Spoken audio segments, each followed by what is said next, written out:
On achète. L'édito sport de Virginie Fulpin. Depuis hier soir, Virginie, tous les clubs français sont éliminés de la Ligue Europa.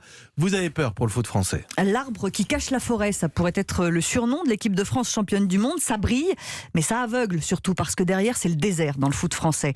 La soirée d'hier en Ligue Europa en est une illustration frappante. Rennes était déjà éliminé et s'offre encore une défaite pour couronner le tout, battu 3-1 par le Celtic Glasgow.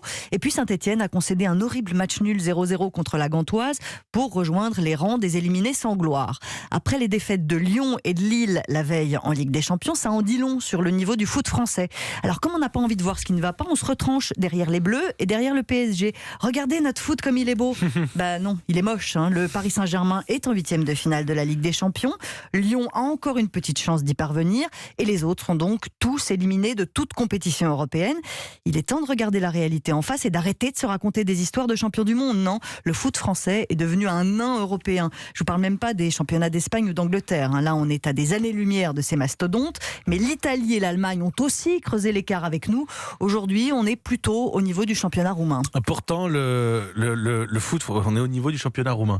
Le foot français est riche avec les droits télé qui ont explosé. La Ligue 1 est un milliardaire qui fait pitié, un oxymore à elle toute seule. Les droits télé du championnat ont explosé. Pour la période 2020-2024, plus d'1 milliard d'euros, 400 millions de plus que pour la période précédente. Les clubs vont donc devenir très riches. Si on prend l'exemple de Saint-Etienne, les Verts touchaient 40 millions d'euros par an jusque-là. À partir de l'an prochain, ce sera 66 millions. Et c'est pareil pour tous les autres.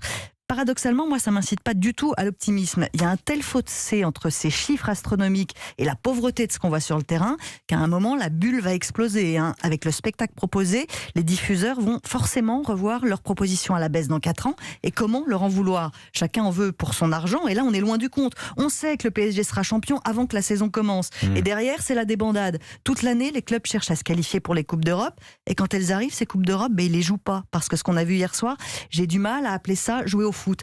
Il y a un célèbre ouvrage de géographie qui s'appelle Paris et le désert français. J'ai bien peur que cette expression s'applique aussi au football. L'édito sport de Virginie Fulpin, d'accord ou pas, vous partagez sur le hashtag Europe 1, vous réagissez ce matin au 39-21. Merci à tous les deux, Axel, Virginie. On avait une bonne nouvelle avec Axel, on s'est dit on va tous être propriétaires. Par contre avec le foot, là sur le foot, c'est le niveau du championnat. Mais c'est comme ça, que voulez-vous? On vous raconte le monde peut-être. Oui, peut-être. On va acheter un club, mais que les murs, pas les terrains. 7h26 sur Europe 1. Vous restez bien avec nous à suivre la météo et les infos.